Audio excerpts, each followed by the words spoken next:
As long as I'm President of the United States, Iran will never be allowed to have a nuclear weapon. Good morning. I'm pleased to inform you the American people should be extremely grateful and happy. No Americans were harmed in last night's attack by the Iranian regime. We suffered no casualties. All of our soldiers are safe, and only minimal damage was sustained at our military bases. Our great American forces are prepared for anything. Iran appears to be standing down, which is a good thing for all parties concerned and a very good thing for the world. No American or Iraqi lives were lost because of the precautions taken, the dispersal of forces, and an early warning system that worked very well. I salute the incredible skill and courage of America's men and women in uniform. For far too long, all the way back to 1979 to be exact, nations have tolerated Iran's destructive and destabilizing behavior in the Middle East and beyond. Those days are over. Iran has been the leading sponsor of terrorism, and their pursuit of nuclear weapons threatens the civilized world. We will never let that happen. Last week, we took decisive action to stop a ruthless terrorist from threatening American lives. At my direction, the United States military eliminated the world's top terrorist, Qasem Soleimani. As the head of the Quds Force, Soleimani was personally responsible for some of the absolutely worst atrocities. He trained terrorist armies, including Hezbollah, launching terrorist strikes against civilian targets. He fueled bloody civil wars all across the region.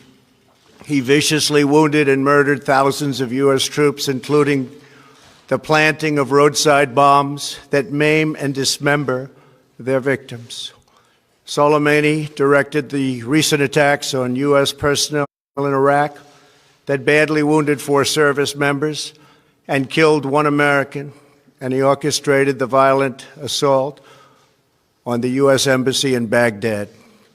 In recent days, he was planning new attacks on American targets, but we stopped him. Soleimani's hands were drenched in both American and Iranian blood. He should have been terminated long ago. By removing Soleimani, we have sent a powerful message to terrorists. If you value your own life, you will not threaten the lives of our people. As we continue to evaluate options in response to Iranian aggression, the United States will immediately impose additional punishing economic sanctions on the Iranian regime. These powerful sanctions will remain until Iran changes its behavior. In recent months alone, Iran has seized ships in international waters, fired an unprovoked strike on Saudi Arabia, and shot down 2 U.S. drones. Iran's hostilities substantially increased after the foolish Iran nuclear deal was signed in 2013, and they were given $150 billion, not to mention $1.8 billion in cash. Instead of saying thank you to the United States, they chanted death to America.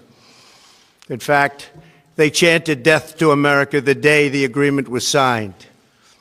Then Iran went on a terror spree, funded by the money from the deal, and created hell in Yemen, Syria, Lebanon, Afghanistan, and Iraq.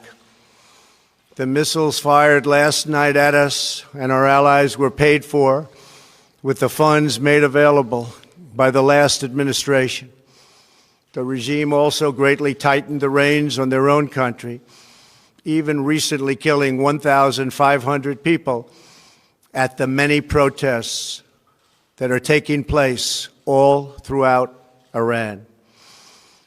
The very defective JCPOA expires shortly anyway and gives Iran a clear and quick path to nuclear breakout. Iran must abandon its nuclear ambitions and end its support for terrorism. The time has come for the United Kingdom, Germany, France, Russia, and China to recognize this reality. They must now break away from the remnants of the Iran deal, or JCPOA. And we must all work together toward making a deal with Iran that makes the world a safer and more peaceful place. We must also make a deal that allows Iran to thrive and prosper and take advantage of its enormous untapped potential. Iran can be a great country. Peace and stability cannot prevail in the Middle East as long as Iran continues to foment violence, unrest, hatred, and war. The civilized world must send a clear and unified message to the Iranian regime. Your campaign of terror, murder, mayhem will not be tolerated any longer. It will not be allowed to go forward. Today, I am going to ask NATO to become much more involved in the Middle East process. Over the last 3 years, under my leadership, our economy is stronger than ever before, and America has achieved energy independence. These historic accomplishments change our strategic priorities. These are accomplishments that nobody thought were possible. And options in the Middle East became available. We are now the #1 producer of oil and natural gas anywhere in the world. We are independent, and we do not need Middle East oil. The American military has been completely rebuilt under my administration at a cost of $2.5 trillion. U.S. armed forces are stronger than ever before. Our missiles are big, powerful, accurate, lethal, and fast. Under construction are many hypersonic missiles. The fact that we have this great military and equipment, however, does not mean we have to use it. We do not want to use it. American strength, both military and economic, is the best deterrent. 3 months ago, after destroying 100% of ISIS and its territorial caliphate, we killed the savage leader of ISIS, al-Baghdadi, who was responsible for so much death, including the mass beheadings of Christians, Muslims, and all who stood in his way. He was a monster. Al-Baghdadi was trying again to rebuild the ISIS caliphate and failed. Tens of thousands of ISIS fighters have been killed or captured during my administration. ISIS is a natural enemy of Iran. The destruction of ISIS is good for Iran, and we should work together on this and other shared priorities. Finally, to the people and leaders of Iran,